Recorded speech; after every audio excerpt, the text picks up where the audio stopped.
Hello mga ka-antrop, good evening po sa ating lahat. Welcome back again to our channel. Baguhan ka pa lang ba sa motor shop business or motor parts business and accessories? Or baguhan ka pa lang ba sa motorcycle and repair shop business? Or baguhan ka lang ba sa pagpasok sa negosyo? Mga ka-antrop, para po ito sa mga baguhan pa lang sa negosyo or papasok pa lang sa negosyo. Ito po ang real talk at katotohanan sa pagkakaroon ng maliit na negosyo na kagaya natin. Ang pagsisimula or pagkakaroon ng negosyo mga ka-antrop, maliit na negosyo ay ibang-iba siya sa pagiging employee na tumatanggap ka ng sahod every 15th at katapusan of the month. So ibang-iba siya sa mundo natin kapag ikaw na mismo ay nag-ooperate ng iyong business. Hindi na ganun ang senaryo. Ibang-iba na, para bang palaging wala kang pera at hindi mo ramdam na kumikita or may kinikita ka. Kaya naman, shout out sa ka-antrop nating Jeff Motovlog. Tama ka dyan ma'am, di mo maramdaman ang laki ng kita kasi ibibili ulit ng mga parts para mas dumami pa ang paninda mo. Ako, 60k plus kita ko isang buwan pero wala akong hawak na pera.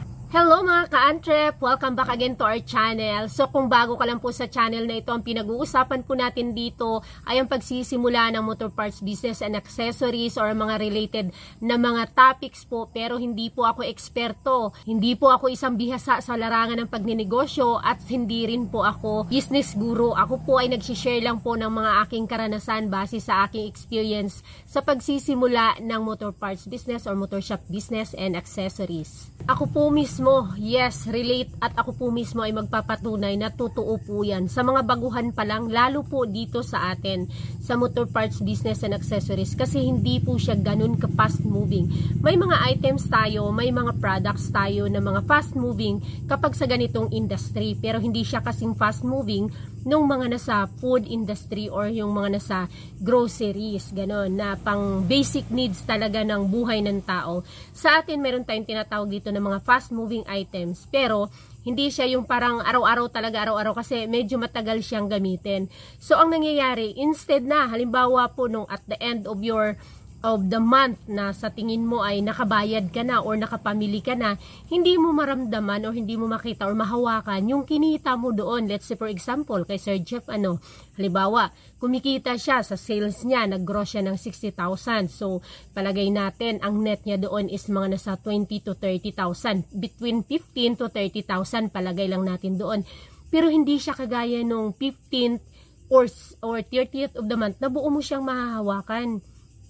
Kasi i-repurchase mo siya, ipipurchase mo siya ulit, isasama mo siya ulit doon sa kapital mo. So totally po, promise, ako na rin ang nagsishare at nagsasabi ng real talk ng katotohanan, na may dalawang branch kami pero never akong nakahawak at sinasabi na ito yung net na kinita ko for this month. Palagi siyang sinasama na naman doon sa kapital mo, pang purchase na naman. So makikita mo na lang na lumalaki, dumadami, kumakapal yung iyong mga items, yung mga paninda. Let's say for example, in the past 4 months, 5 months, 6 months, basic lang talaga ang meron ka. Mapapansin mo, in the 7th month, 8, 9, 10, or 1 year, marami na yung wala nung nag-start ka na mga items na meron ka na sa mga dumaan or nagdaan or mga months na pinagdaanan mo. Parang literal mo siya makikita at malalaman na kumikita ka dahil lumalaki nga naman yung iyong store, yung iyong mga produkto, kumakapal, dumadami kumbaga, pero wala kang literal na mahahawakan na sabihin natin at the end of the month, ito yung net ko, hahawakan ko, gagamitin ko. So sa akin kasi, ang style namin ay sa mga, kumbaga, sa mga na-acquire namin na na mga bagay-bagay, palagi akong naglo-loan, halimbawa yung sasakyan, tapos sa lupa.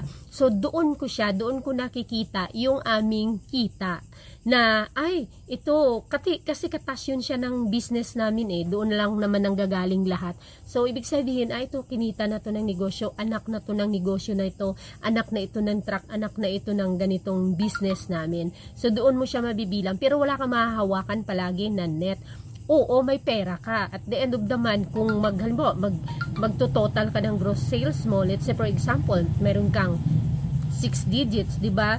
Pero hindi mo dapat kukunin na, halimbawa, kukumputin mo, magkano bang ko dito, between 15 to 30,000, kukunin ko kasi ito yung net ko. Hindi.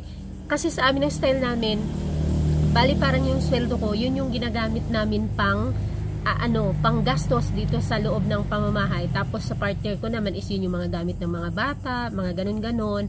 So parang talaga, parang ganun yung sweldo ko, yun lang din ang ginagamit namin na pang gastos sa pamamahay. So kumukuha man kami dito, pero hindi ko na kinukuha talaga yung sweldo ko na inilalabas ko siya kasi sa mga kuha-kuha, doon ko lang siya nakakount na doon ang gagaling sa sweldo ko. Pero kasi hindi naman kami yung bumibili ng luho na dinadaan lagi sa loan kasi doon ko siya nakikita na yun yung kita na or yun yung bunga na or kinita na ng negosyo namin. Wala kang mahahawakang pera. Mas mabuti pa nga yung yung mga employee kasi at the end of the month ay may 20,000 ako. Ito, net mo yan, iyon na yan siya. Pwede mo nang gastusin kahit saan or kung anong gusto mong pagkagastusan sa mga bagay na pinaglalaanan mo. Kasi iyon na yun. Pag nasa business ka kasi, halimbawa, sa kagaya sa amin na nagbabayad tuloy-tuloy kasi siya, tuloy-tuloy. Kaya hindi kami pwede yung gagastos, kukuha ka gagastos ng mga malakihang gastos or else mauwi ka doon sa pinagdaanan ko way back 2019. Alam niyo po ba, yung pag nasa negosyo ka, yung akala mong pera, lalo-lalo na, mind you po, sa mga nangungutang, sa mga umaasa sa supplier. Pinagdaanan ko na po ito at marami pong nangyari. Iilan na talaga ang mga nangyari na nag-close ang shop nila dahil sa ganito. Yun ba, di ba, at the end of the month, akala mo may 6 digits ka, ginastos mo ngayon. Kagaya sa amin, nakautang po, nangungutang kami, utang lahat yan. Kapag may utang ka kasi, tuloy-tuloy yan siya. Let's say for example, i-issuehan mo lang ng cheque sa ganitong month. May utang ka na naman, hindi kami nakakaalis sa utang, but it's a good utang. Kasi umiikot lang din siya sa negosyo. Ang kinalabasan kasi nun, wala na kaming nilalabas na literal na cash para ipang purchase cash. Tapos, pera mo, iyo yun. Kasi nga, cash yung lahat ng produkto mo. Tapos, pag may gastusin ka, walang problema kasi pera mo yun siya. Wala kang utang. Pero kapag ganun kasing style na kukunin mo rin yung kinita mo, hindi mo siya maidadagdag pang dagdag purchase. So sa amin kasi, palaging bantay sarado yung pinagkakagastusan kasi hindi mo alam kung kailan malakas ang bentahan, mahina ang bentahan, pero ang due dates mo, naka-line up yan siya.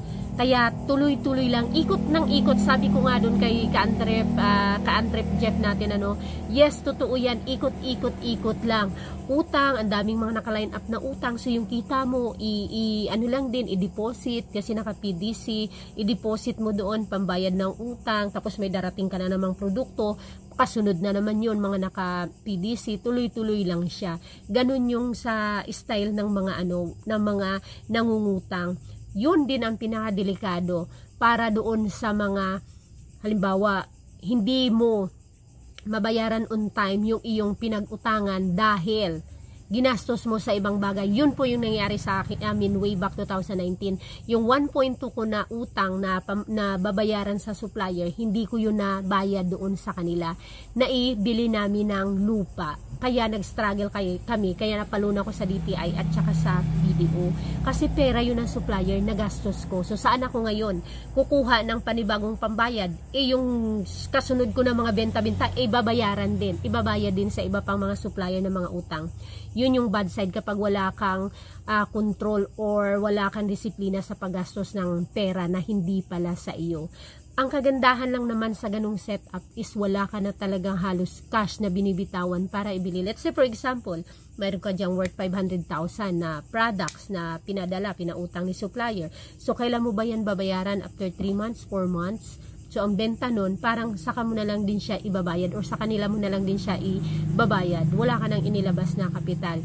But pag mga ganun style kasi napakaganda niya kasi wala ka nang nilalabas na kapital. So magagamit mo yung pera mo, pero palagi mong tatandaan at kukontrolin dahil alam mo may pagbabayaran ka, meron kang utang. Pero magamit mo kasi sa mga mahahabaang terms kasi medyo napapaikot mo pa talaga, lalo na kung kalakasan. Wag lang doon sa mga panahon na mahina, tagtumal kasi baka maabutan ng due date, hindi pa nakabalik ulit yung nilabas mo or pinaikot mong pera ni supplier. So yun yung time na hindi ka na makakapagbayad. So yun po yung reality po na ako mismo magpapatunay na totoo po yun na kahit 60,000 yung iyong kinikita buwan-buwan, kung net man yon or gross yon, hindi mo siya kukunin kasi hindi mo siya ilalabas. Kung wais ka na nagdinegosyo, hindi mo siya kukunin ilalabas. Kasi anong gagawin mo doon? Dapat lang talaga na ibalik mo siya para pandagdag na naman doon sa iyong capital. Kaya lalaki ng lalaki ang capital mo, lalaki dadami din ng dadami ang produkto mo. So, yun lang. Thank you so much Ka-Antrep Jeff sa iyong pag-share. At sana ay nakapagbigay ito sa ating mga Ka-Antrep din na baguhan pa lang ng kanilang maging desisyon or maging way kung paano nila i-manage yung kanilang mga motor shop business or kahit na anong negosyo pa yan na mga maliliit na kagaya natin. Kung nagustuhan ng video, paki-like naman po at please pa-subscribe sa mga hindi pa nakapag-subscribe at paki-pindot na rin po yung notification bell para ma-notify kayo every time na may ina-upload po tayong bagong video. Thank you so much. See you on my next video.